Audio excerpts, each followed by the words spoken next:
গ্রীষ্মের তপদাহে প্রকৃতিতে রঙের বাহার। খরতাপে প্রকৃতি সেজেছে অঞ্জন, মহুয়া, রুদ্র পলাশ, কনক চাপার রঙে। সফেদ কুর্চি, বরুণের সুবাস ছেয়ে আছে নগর প্রান্তিকে। নবপল্লবে সতেজ রঙিন প্রাণ ঋতু বৈচিত্র্যের পালাবদলে দিচ্ছে নতুনের আবাহন। বহু বর্ষজীবী গুল্ম প্রজাতির উদ্ভিদগুলো স্মারক গাছের তালিকায় রেখে সংরক্ষণের তাগিদ গবেষকদের। বান্ডেল থাকলে প্রতি সেনমানিতে টাকা বাঁচবে। বিকাশ সেনমানি বান্ডেল কিনে জিতুন প্রতি লেনদেনে। অঞ্জনের চোখ ধাঁধানো রূপ, নীল, বেগুনি, গোলাপি, বাহারি রঙের ছটা নিয়ে নীলাঞ্জন ফাল্গুন থেকে বৈশাখের শুরুতে নিজেকে মেলে ধরে। রাজধানীর রমনা, বলদা গার্ডেন, স্মৃতিসৌধে এমন গাছ আছে কয়েকটি। এই সময় সৌন্দর্যের ডালি নিয়ে হাজির হয় অঞ্জন। মহুয়ার মাতাল সুবাস ছড়ায় শেষ চৈত্রে। পাহাড়ি এলাকার এই গাছ খুব একটা চোখে পড়ে না।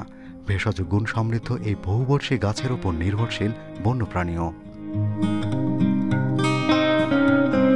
তপ্ত দুপুরেও স্বর্ণালী কনক চাপা দিচ্ছে বৈশাখের আবাহন। দেশে কাঁঠাল চাপার পরিচিতি থাকলেও কনক চাপা খুব বেশি নজরে পড়ে না। অল্প সময়ের জন্য গ্রীষ্মের শুরুতে ফোটে এই ফুল। তপ্ত তাপপ্রবাহে সফেদ কুর্চি সুবাস ছড়ায়।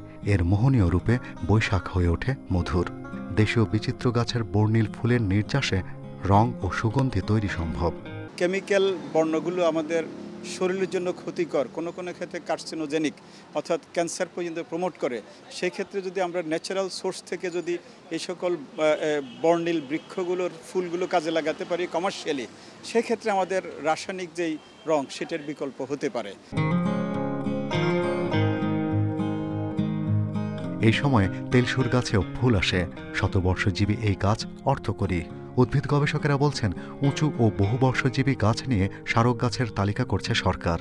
আমাদের দেশে সবচেয়ে উঁচু বৃক্ষগুলো যেগুলো টেকসই, অর্থাৎ তাদের গঠনশৈলী, তাদের টিম্বার ভ্যালু, তাদের স্থায়িত্বতা এবং ল্যান্ডস্কেপে তাদের সৌন্দর্যতা সব কিছুতে মানানসই, সেগুলোকে স্মারক করা উচিত।